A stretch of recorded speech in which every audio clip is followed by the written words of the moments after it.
Donc, pour ce que l'Esprit veut nous donner ce soir, je vais vous inviter à tourner dans l'Évangile selon Marc au chapitre 10. Évangile selon Marc au chapitre 10.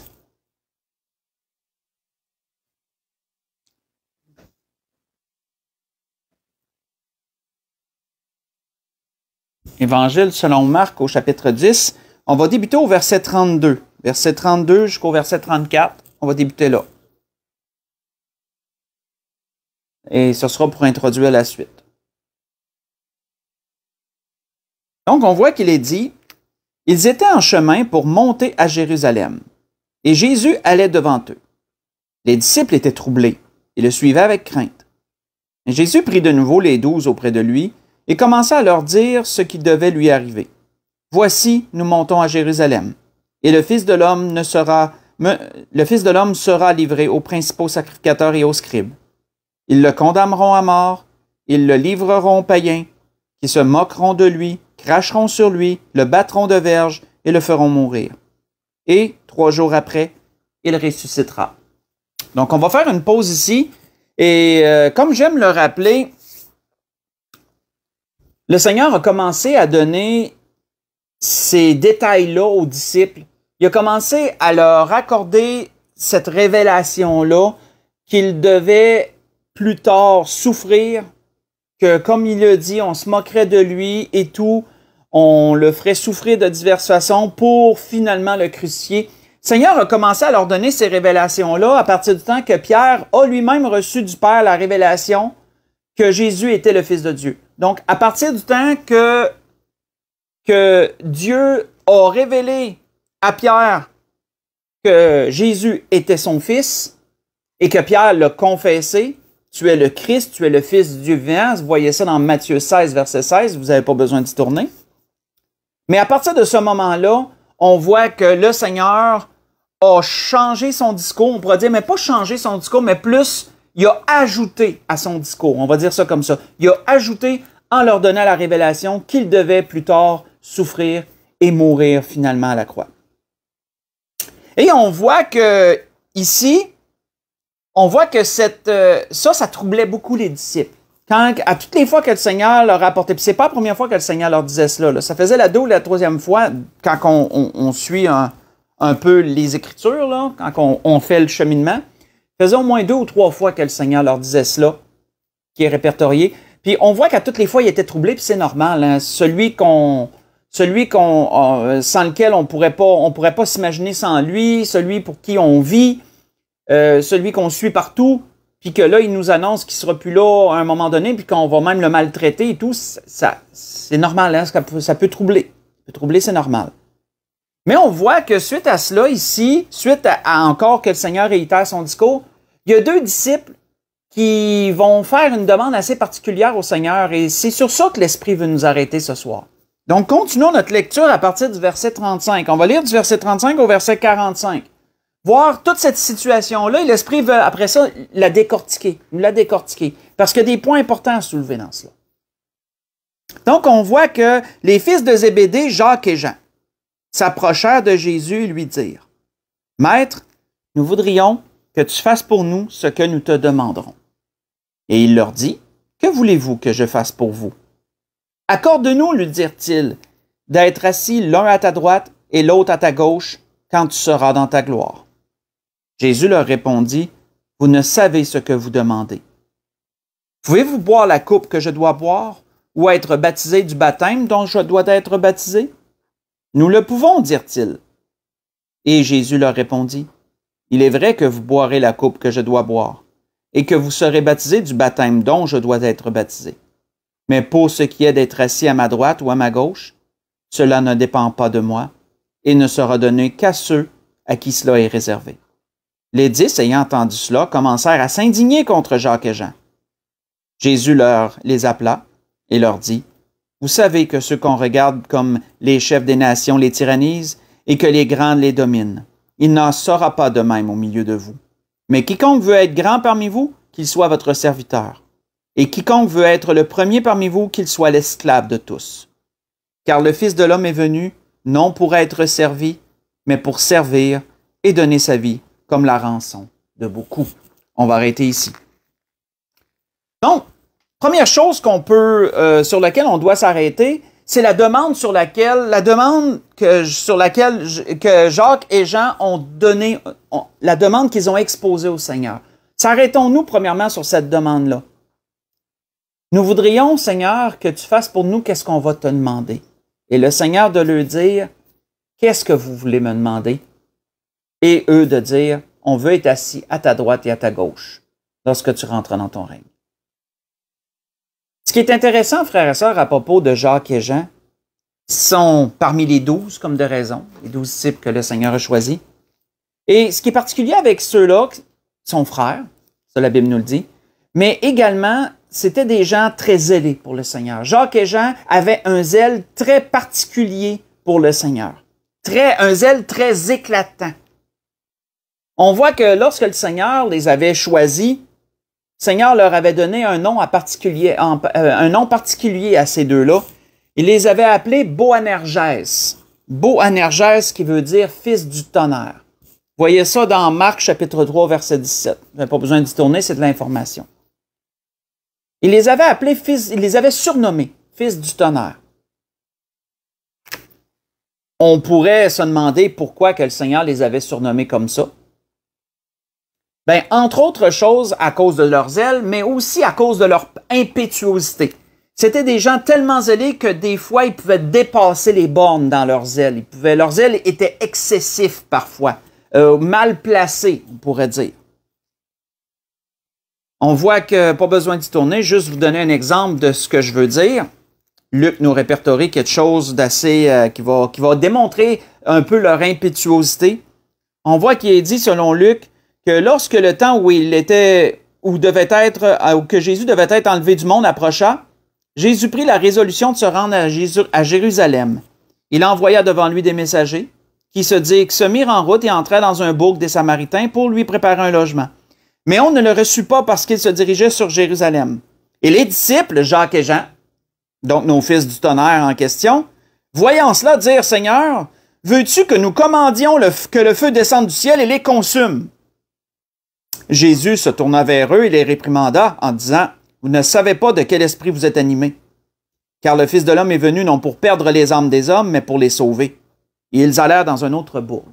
Ce que je viens de vous lire, c'est dans Luc chapitre 9, verset 51 au verset 56. Ils avaient reçu ce surnom de fils du tonnerre à cause de leur zèle. Et comme je vous l'ai mentionné, leur zèle pouvait parfois être dépassé, parfois pouvait être mal placé, parce qu'ils étaient impétueux. C'était des gens qui étaient zélés, c'était des gens qui étaient passionnés pour le Seigneur. Et c'est très bon. On voudrait tous être comme Jacques et Jean. Mais parfois, il faut prendre garde aussi. Parfois, nos demandes peuvent... parfois, je veux dire, notre caractère ou notre zèle pourrait être mal placé parfois. Mais là, si on revient ici à Jacques et Jean, à la demande qu'ils ont faite au Seigneur, ça démontre un peu leur zèle. Pas rien qu'un peu. Cette demande-là démontre leur zèle. Pourquoi ont-ils demandé ça au Seigneur? Bien, il y a des choses qu'on doit se poser comme question par rapport à ce qu'ils ont demandé. Il y a des choses. Pourquoi ils ont demandé qu'est-ce qu'ils ont demandé? Quelque chose qu'on doit prendre en considération, frères et sœurs, c'est que si on demandait ça, c'est parce qu'ils croyaient à l'autorité et à la divinité de Jésus. Pour être capable de demander au Seigneur, permets qu'on soit assis à ta droite et à ta gauche lorsque tu viendras dans ton règne, mais pour faire une telle demande, il faut que tu y crois. Hein? Il faut que tu y crois au Seigneur. Tu ne pourrais pas demander quelque chose comme ça si tu ne croirais pas vraiment que le Seigneur est celui qui dit qu'il est. Donc, ils croyaient à l'autorité et à la divinité du Seigneur Jésus. C'est ça qui leur a fait, qui leur a poussé à faire une telle demande. Ils y croyaient fermement. Ils y croyaient fermement. On voit d'ailleurs que le Seigneur dira plus tard sur ce qu'eux demandent. Ce qu'eux demandent. Le Seigneur va dire plus tard quelque chose qui est une espérance pour tout le monde, pour tous les enfants de Dieu du moins. Le Seigneur leur avait dit plus tard que votre cœur ne se trouble point. Croyez en Dieu et croyez en moi. Il y a plusieurs demeures dans la maison de mon Père. Si cela n'était pas, je vous l'aurais dit. Mais je vais vous préparer une place. Et lorsque je m'en serai allé, que je vous aurai préparé une place, je reviendrai je vous prendrai avec moi, afin que là où je suis, vous y soyez aussi, avait dit le Seigneur. Dans Jean chapitre 14, verset 1 au verset 3. On voit que les disciples ont demandé cela, bien, Jacques et Jean ont demandé cela parce qu'ils croyaient. Ils croyaient à Jésus, ils croyaient qui il était. Il y en a un autre un jour qui a demandé quelque chose au Seigneur de similaire, parce que lui aussi a cru à qui il était, c'est le brigand sur la croix. Celui qui a défendu le Seigneur contre l'autre qui le réprimandait. Qu'est-ce que ce brigand avait demandé? Il avait dit à Jésus, « Souviens-toi de moi lorsque tu seras dans ton règne. » Hein? Puis qu'est-ce que Jésus avait dit? « Aujourd'hui même, je te le dis en vérité, aujourd'hui même, tu seras avec moi dans le paradis. » Le Seigneur avait dit ça dans Luc 23, verset 42 et verset 43. Lui aussi a cru au Seigneur Jésus. Puis ça nous amène à se poser la question, frères et sœurs, croyons-nous profondément et sincèrement, vraiment, dans toute son entièreté, si je pourrais le dire comme ça, j'essaie de l'imager, là, que Jésus a toute autorité, que Jésus est le Fils de Dieu et que nous avons à travers lui un plein accès auprès du Père. Croyons-nous tout cela? Bien sûr que la réponse la plus facile va dire, ben oui, j'y crois, je l'ai accepté comme mon sauveur. C'est sûr, j'y crois. Hein, ça serait la réponse facile que tout le monde va dire, ben tout le monde. Ceux qui ont reçu Jésus vont tous dire ça. Oui, mais crois-tu vraiment? Parce que si tu y crois vraiment, tes demandes envers le Seigneur vont le démontrer. Ça.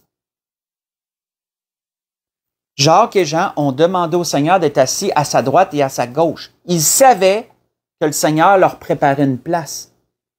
Mais ils ont demandé au Seigneur une place particulière parce qu'ils croyaient qu'il pouvait le leur accorder. Ce qui est triste, et je veux dire, je ne regarde pas personne, je me regarde moi-même, c'est qu'on fait des demandes au Seigneur parfois, puis on dirait qu'on doute que le Seigneur peut nous l'accorder avant même de l'avoir demandé. On fait des demandes au Seigneur des fois, puis on n'est même pas convaincus nous-mêmes. On n'est même pas convaincus nous-mêmes que le Seigneur peut le faire ou qu'il va le faire. Mais frères et sœurs, si on croit vraiment que Jésus est qui il est et qu'il a toute autorité, pourquoi, frères et sœurs, pourquoi nos demandes ne devraient pas être aussi zélées et passionnées que Jacques et Jean, que leur demande était? C'est une question qu'on peut se poser. Parce que notre façon de demander à Dieu, ce qu'on va demander à Dieu, reflète à quel point on croit en lui. Ça reflète ça, veut pas.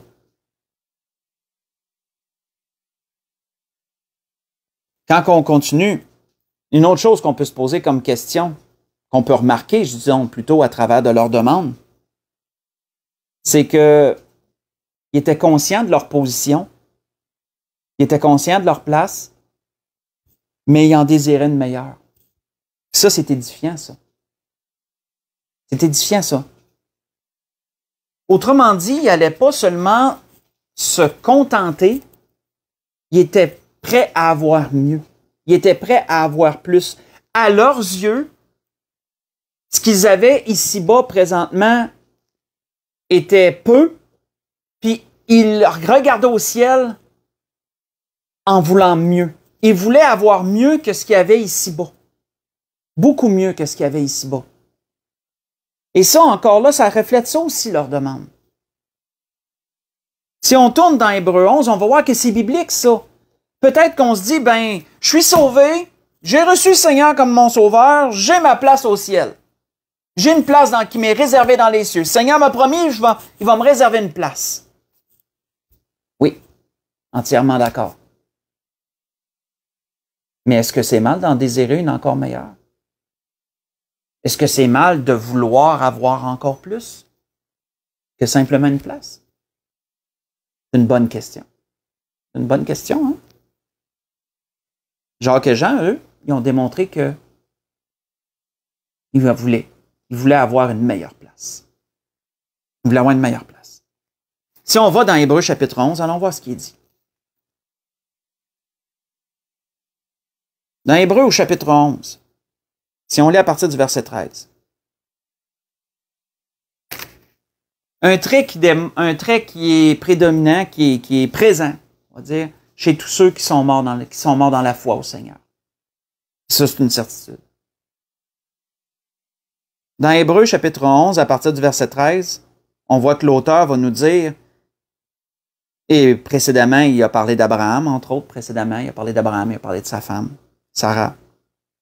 Il dit, c'est dans la foi qu'ils sont tous morts, sans avoir obtenu les choses promises. Mais ils les ont vus et salués de loin, reconnaissant qu'ils étaient étrangers et voyageurs sur la terre. Ceux qui parlent ainsi montrent qu'ils cherchent une patrie. Et s'ils avaient en vue celle d'où ils étaient sortis, ils auraient eu le temps d'y retourner. Mais maintenant, ils en désirent une meilleure. Ils en désirent une meilleure, c'est-à-dire une céleste. C'est pourquoi Dieu n'a pas honte d'être appelé leur Dieu, car il leur a préparé une cité. C'est premièrement ça que Jacques et Jean reflétaient. Que ici-bas, c'était déplorable. Ici-bas, ils menaient une vie de misère. Travaillaient à leur sueur de leur front, étaient pêcheurs de métier avant de rencontrer le Seigneur. Là, maintenant, ils suivaient le Seigneur. Mais ils étaient toujours, comment je pourrais dire, dans une condition de faiblesse, dans une condition de pauvreté ou du moins de simplicité. Et pour eux, le ciel, c'était comme un endroit où ils pourraient avoir infiniment plus qu'il y avait ici-bas. Puis c'est ça, entre autres aussi, qui a poussé leur demande. Seigneur, on veut pas juste une place. On veut être tellement proche de toi. On veut être à ta droite et à ta gauche. C'est osé comme demande. C'est très osé comme demande. Mais ça reflète le désir. Ça reflète comment ils voulaient plus que ce qu'il y avait ici-bas. Et ça, c'est typique de tous ceux qui meurent dans la foi. Tous ceux qui sont dans la foi au Seigneur Jésus ne veulent pas vivre éternellement ici-bas. On sait que de toute façon, on ne vivra pas éternellement. Mais on ne le souhaiterait pas non plus. Tous ceux qui vivent et meurent dans la foi au Seigneur Jésus regardent au ciel comme étant un échappatoire. Et regardent au ciel comme ayant accès à infiniment mieux que ce qu'il y a ici-bas.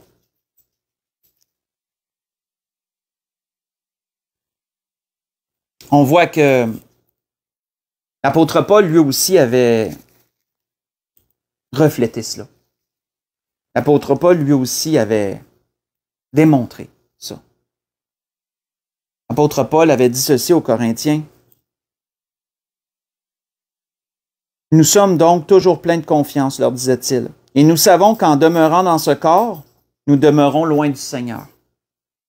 Car nous marchons par la foi et non par la vue. Nous sommes pleins de confiance et nous aimons mieux quitter ce corps et demeurer auprès du Seigneur. » Ce que je viens de vous lire, c'est dans 2 Corinthiens 5, verset 6 au verset 8. L'apôtre Paul était conscient que tant qu'il était dans ce corps de chair, ce corps de faiblesse, il était loin du Seigneur. Mais il dit, je préférerais de loin quitter ce corps, puis être au ciel, avoir accès à ma demeure, puis être auprès du Seigneur. C'était ça que Jacques et Jean démontraient aussi. Quoique, il était, comment je pourrais dire, il était beaucoup plus béni que nous, dans le sens qu'ils avaient le Seigneur devant eux. Il y avait le Seigneur avec eux, physiquement avec eux. Puis cette présence-là, il voulait la poursuivre, il voulait la conserver dans le ciel, il voulait la conserver aussi en haut, en étant à sa droite et à sa gauche. Mais leur demande, frères et sœurs, a suscité une question du Seigneur. Parce que le Seigneur a répondu à cette demande-là en disant, « Savez-vous ce que vous demandez? » T'sais, vous ne savez pas ce que vous demandez. C'est gros ce que vous demandez. Mais ça l'a amené une question de la part du Seigneur. Et cette question-là aussi est importante. Le Seigneur leur a dit, « Pouvez-vous boire la coupe que je dois boire? Ou être baptisé du baptême dont je dois être baptisé? » C'est une question, ça. Parce que, frères et sœurs, nous pouvons faire beaucoup de demandes au Seigneur. Nous pouvons désirer une merveilleuse place dans le ciel. Le Seigneur nous en a préparé une, mais on peut désirer plus. Mais la question que le Seigneur peut nous poser, es-tu prêt à faire ce qu'il faut pour avoir ça? Es-tu prêt à faire ce qu'il faut pour avoir plus?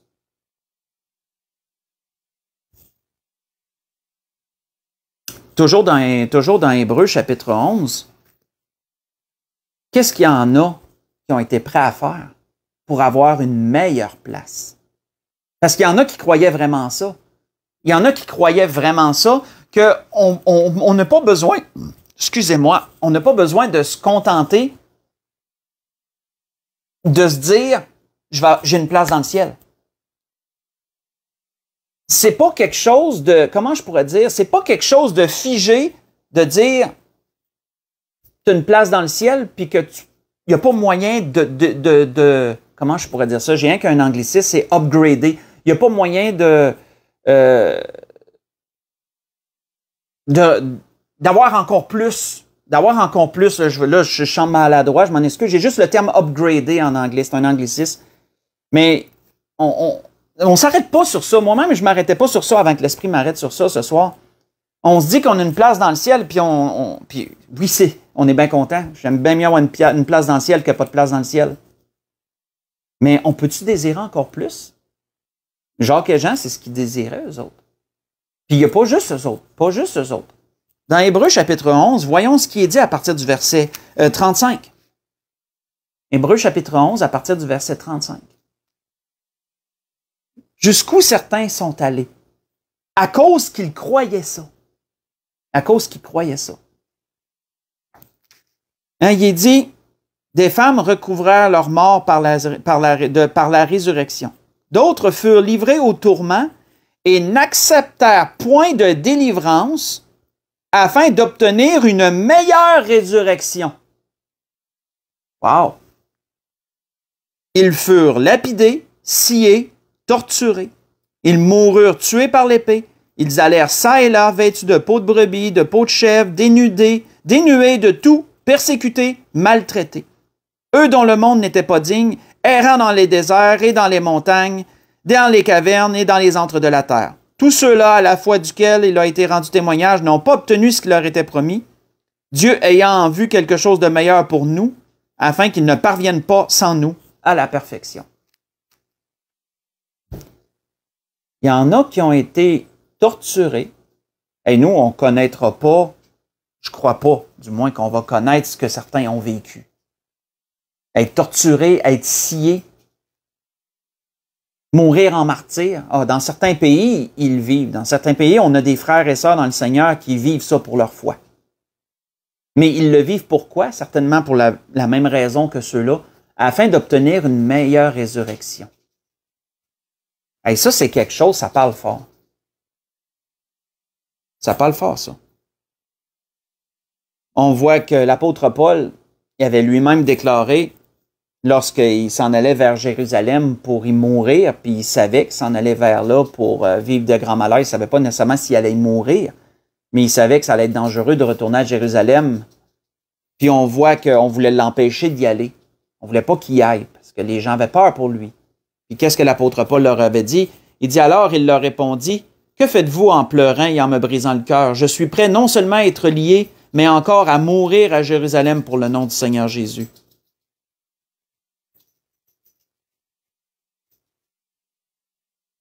Quand on regarde la demande de Jacques et Jean, on voit qu'ensuite, une fois qu'ils ont fait cette demande-là, ça l'a irrité les autres disciples.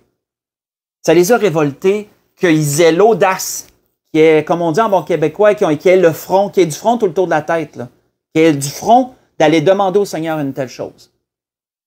Puis le Seigneur a calmé les disciples en leur disant, vous savez que leur condition ici-bas, là, n'est pas bonne. Vous savez que les chefs des nations les tyrannisent, puis qu'on les persécute. Tu sais, vous êtes du monde du petit peuple, là. Mais qu'est-ce que le Seigneur a rappelé? Entre vous, là, ça ne se passera pas comme ça. Celui qui veut être grand parmi vous, il va être le serviteur de tous. Puis qu'est-ce que le Seigneur disait? Le Seigneur donnait sa propre exemple. Le Seigneur dit, je suis venu non pour être servi, mais pour servir. Je suis venu pour servir puis donner ma vie en rançon. Si, frères et sœurs, Jésus y est passé par le service pour hériter ensuite de la gloire, puis d'avoir sa place à la droite de Dieu, parce que c'est ça que le Seigneur a, là. Le Seigneur a sa place à la droite du Père. Si le Seigneur est passé par le service pour se rendre là, est-ce que nous, on pense qu'on n'aura pas à passer par la même étape pour se rendre au même endroit? Je vous laisse la question, mais je crois que vous connaissez la réponse. Si nous désirons une meilleure place dans les cieux, si nous avons comment je pourrais dire, de l'ambition spirituelle, si je peux l'appeler comme ça, ben nous devons aussi passer par le service. Ceux qui sont morts en martyr, ils n'ont pas accepté de délivrance pour avoir une meilleure résurrection. Combien, frères et sœurs, malheureusement, de fois, on se lamente sur notre situation, sur ce qu'on vit, manque d'argent, manque de ci, manque de ça, j'aimerais ça être plus ci, j'aimerais ça être plus ça, j'aimerais ça pas avoir à faire ça, j'aimerais ça faire ça. Mais frères et sœurs, nous sommes dans la condition dans laquelle le Seigneur nous a placés. Peu importe si c'est un handicap physique, peu importe si c'est les moyens qu'on a ou dans quelle portion de pays qu'on est né ou qu'on demeure. Vous savez, les chrétiens ici-bas, on doit non seulement apprendre à vivre dans les conditions dans lesquelles le Seigneur nous a placés, mais si on peut marcher pour le Seigneur et le suivre dans les conditions dans lesquelles le Seigneur nous a placés, bien, on peut le faire pour désirer une meilleure place dans le ciel. Comme ceux qui n'acceptaient pas de délivrance, comme ceux qui n'ont pas accepté de délivrance pour avoir une meilleure place. Être capable d'accepter sans murmurer notre condition et de faire ça pour le Seigneur et de prendre ça pour le Seigneur parce qu'on regarde à son royaume et on se dit, moi, c'est là que je vise. Ici-bas, c'est juste passager. Ici-bas, c'est plate. Ici-bas, c'est moche. C'est bien des noms qu'on pourrait donner. Mais en haut, ça va être merveilleux. C'est ça que je vise. On voit que on doit passer par le service, frères et sœurs, pour nous aussi hériter de la gloire, comme le Seigneur. Et le Seigneur est notre meilleur exemple. L'apôtre Paul le disait d'ailleurs aux Philippiens. Le Seigneur avait dit, c'est toujours une belle phrase, c'est toujours un bel endroit à y retourner. On voit que le Seigneur avait dit, ayez en vous, l'apôtre Paul avait dit plutôt aux Philippiens, ayez en vous les mêmes sentiments qui étaient en Jésus-Christ. Existant en forme de Dieu, il n'a point regardé son égalité avec Dieu comme une proie à arracher, mais il s'est dépouillé lui-même en prenant une forme de serviteur, en devenant semblable aux hommes, il a paru comme un simple homme. Il s'est humilié lui-même, se rendant obéissant jusqu'à la mort, et même jusqu'à la mort de la croix. Et c'est pourquoi Dieu l'a souverainement élevé et lui a donné le nom qui est au-dessus de tout nom, afin qu'au nom de Jésus, tout genou fléchisse dans les cieux et sur la terre et sous la terre, et que toute langue confesse que Jésus-Christ est le Seigneur, à la gloire de Dieu le Père. Voyez ça dans Philippiens chapitre 2, j'ai lu du verset 5 jusqu'au verset 10. Verset 5 au verset 10. C'était ce que l'Esprit voulait nous parler ce soir. L'Esprit voulait utiliser la situation que Jacques et Jean ont vécue avec le Seigneur à travers de cette demande, où ils désiraient une meilleure place, eux autres aussi. Ils ont dit, Seigneur, on veut être à ta droite, pas à ta gauche. Mais ce qu'on doit se rappeler, c'est que Seigneur leur a pas dit que ça allait arriver sans rien faire. Seigneur leur a pas dit que ça, ils pourraient l'atteindre, ce but-là, ils pourraient l'atteindre en restant les bras croisés. Seigneur leur a demandé s'ils étaient prêts à passer à porter leur croix, eux autres aussi, un peu comme il est écrit, hein, que celui qui veut me suivre, disait le Seigneur, renonce à lui-même, qu'il se charge de sa croix chaque jour et qu'il me suive. Hein. Vous voyez ça dans Luc 9. Je ne me souviens pas du verset exact, mais c'est dans Luc 9. C'est un peu comme ça. Et quand on regarde leur exemple à Jacques et à Jean, quand que le Seigneur leur a dit ça, qu'est-ce qu'ils ont répondu au Seigneur? Ils ont dit, on le peut. Hein, ils ont dit au Seigneur, on le peut. Nous le pouvons, dirent-ils. Tournons ensemble dans les Actes pour conclure, dans Actes chapitre 12. Et voyons comment qu'ils ont pu le faire. Comment ils ont pu le faire, chacun. Parce que c'est ça qu'ils ont dit. Ils ont dit, nous le pouvons.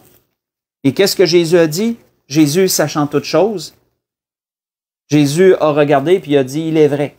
Il est vrai que vous allez passer par là. Mais comment ces deux hommes ont passé par là? Dans Actes chapitre 12, on va voir comment l'un d'eux a passé par là. Actes chapitre 12, versets 1 et 2.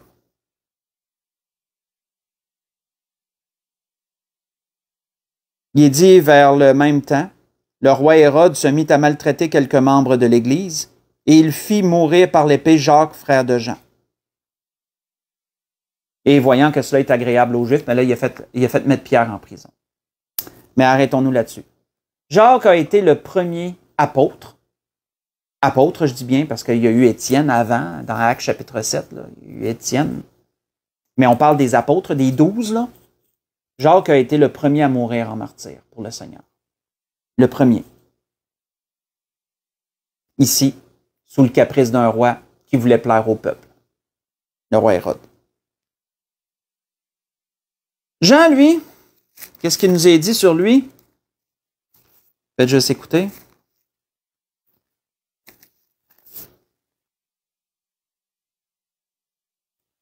Jean lui dit, « Moi, Jean, votre frère, qui est part avec vous à la tribulation, au royaume et à la persévérance en Jésus-Christ, j'étais dans l'île appelée Patmos, à cause de la parole de Dieu et du témoignage de Jésus. » Apocalypse chapitre 1, verset 9 et verset 10. Selon l'histoire, parce que ça ne nous est pas décrit clairement dans la Bible, ça, faut faire des recherches historiques pour le trouver, on aurait tenté de plusieurs façons de faire mourir Jean à cause de sa foi. On a essayé de l'empoisonner, selon les écrits qui nous est donné par, entre autres, je ne me souviens plus de son nom, mais c'est le disciple de Jean, parce que chaque apôtre a eu des disciples. Hein? Comme le Seigneur avait les 12 apôtres et d'autres disciples, bien, chaque apôtre a eu plus tard des disciples après le Seigneur. Puis la parole s'est multipliée comme ça. Et Jean aussi avait un disciple, mais je ne me souviens plus son nom m'échappe. C'est ces écrits que lui a laissés qui nous donnent un certain éclairage sur Jean que la Bible ne nous donne pas. On aurait essayé d'empoisonner Jean. Et Jean, comme le Seigneur avait dit, voici les signes qui accompagneront ceux qui auront cru, et entre autres, ils boiront des breuvages mortels, et cela ne les tuera pas, cela ne leur fera rien. Vous voyez ça dans Marc 16 en passant. Je ne me souviens plus des versets exacts, là. Et on a essayé d'empoisonner Jean sans succès. Également, le roi Néron, je crois que c'est lui, avait fait préparer une cuve d'huile bouillante, puis ils ont plongé Jean dans la cuve d'huile bouillante. Et selon les écrits de son disciple, Jean en est ressorti indemne. Ça aussi, c'est historique. Ça fait penser un peu aux 3 amis de Daniel dans la fournaise, sauf que lui, c'était dans une cuve d'huile bouillante. Il en est sorti indemne. Et voyant qu'on ne pouvait pas le tuer, et surtout qu'à l'époque, il était superstitieux, hein, c'était des gens croyants, même si c'était des Romains et tout, il y avait leur Dieu, hein, il y avait leur Dieu, puis ils ne veulent pas, ils savaient reconnaître un miracle quand ils en voyaient un. Là. Et donc, par crainte de gens, à cause qu'ils ont essayé plusieurs façons de le tuer, puis qu'ils n'ont pas été capables, mais c'est là qu'il a été exilé sur l'île de Patmos. Il a été exilé là pour y mourir. Et c'est un autre roi qui l'a fait revenir plus tard. Mais pendant le temps de son exil sur l'île de Patmos, c'est là que Jean a reçu les révélations du Seigneur. Selon ce que Jean lui-même dit, j'étais sur l'île de Patmos à cause du témoignage de Jésus. Et Jean a été le dernier des disciples, le dernier des apôtres à mourir pour le Seigneur. Jacques, lui, est mort, selon l'histoire, à l'entour de 44, à peu près 44 après Jésus-Christ. C'est selon les calculs, grosso modo, c'est à peu près ça. Jean, lui, est mort plus à peu près dans les années 100 après Jésus-Christ. Les 2 frères ont été comme des parenthèses. Hein. Jacques a été le premier, Jean a été le dernier, puis tous les autres sont morts entre les 2. Tous les autres apôtres sont morts entre les 2. Même Paul qui faisait même pas partie des 12, mais qui était aussi l'apôtre laissé derrière, l'avorton, comme il se disait lui-même. Lui aussi est mort avant Jean.